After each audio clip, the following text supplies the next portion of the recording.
G'day, this is Oz ADV Rider. Today I'm going to be talking about the Tooltube and how I fitted it to my V-Strom 650. I talked about this briefly on my last video, but I'm going to go into more depth today. This took me a long time to work out how to attach this to my bike. Everything I looked up, they had them attached to the inside of a pannier rack, and I don't have racks on my bike, so I had to come up with my own solution. And today I'm going to share it with you. So the Tooltube itself is just some PVC pipe you can get from a hardware store. That's the leftovers of it there. So it's just 100 millimeters or 4-inch pipe. The end cap on this end and a threaded cap this end.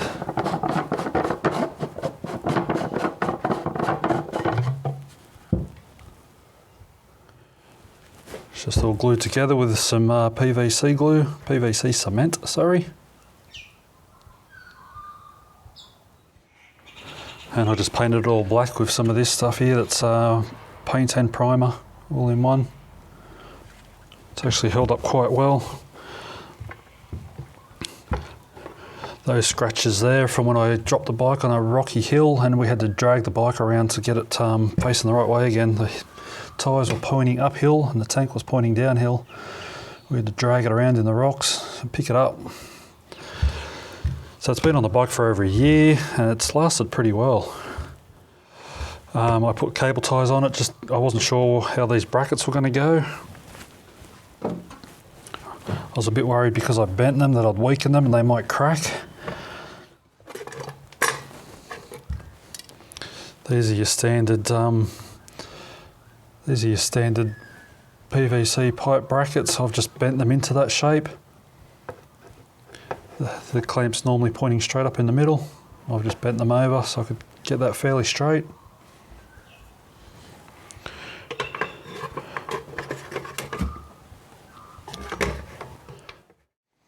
Right, yeah, so the real problem was where to mount it. So up the back I decided to use this bolt here. I thought this would be only a very weak bracket just to hold on the rear fender, but it's actually quite strong. That's just an M6 threaded hole. And so for this end, there's nothing there, nothing there. In the end, I finally decided to utilise these two bolts for my for the pillion peg. So what I needed was a bracket to go from behind these bolts and follow that shape and end up here. So to get that shape, I took some TIG wire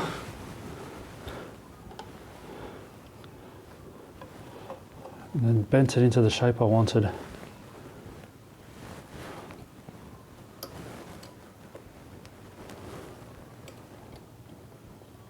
And so I bent my TIG wire into the shape I wanted, marked where the holes were going to be, or where I wanted that part to end and the top to end. Righto. So that gave my basic shape, and from there I made this.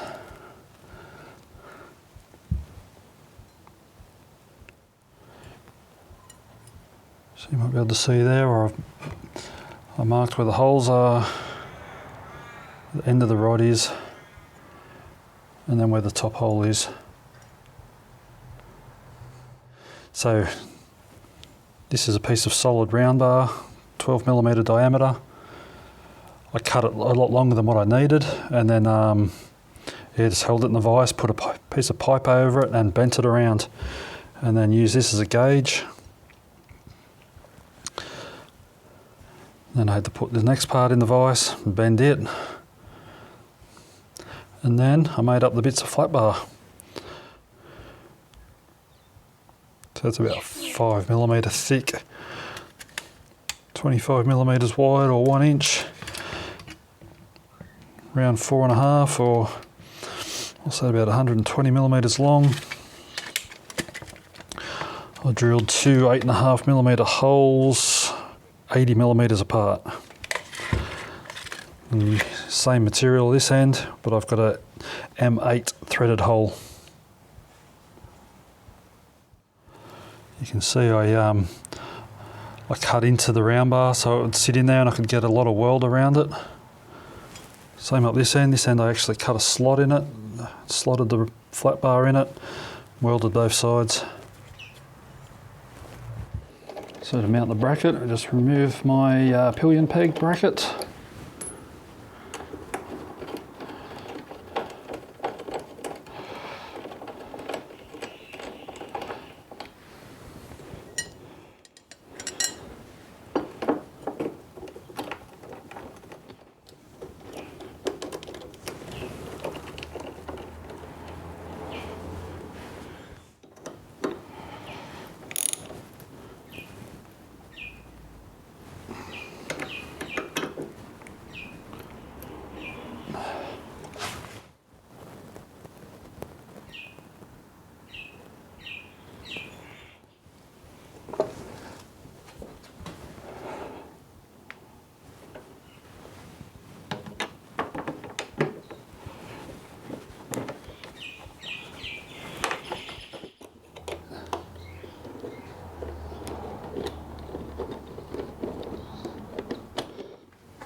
So I just spaced that out with a nut and a spacer, whatever I could find, just to get that off the bike. I've got a little bit of clearance there.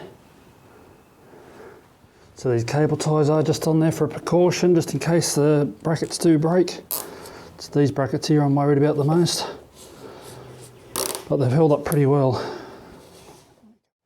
I hope you found this useful. If there's anything else you'd like to know about the bike, please let me know in the comments below. Thanks for watching.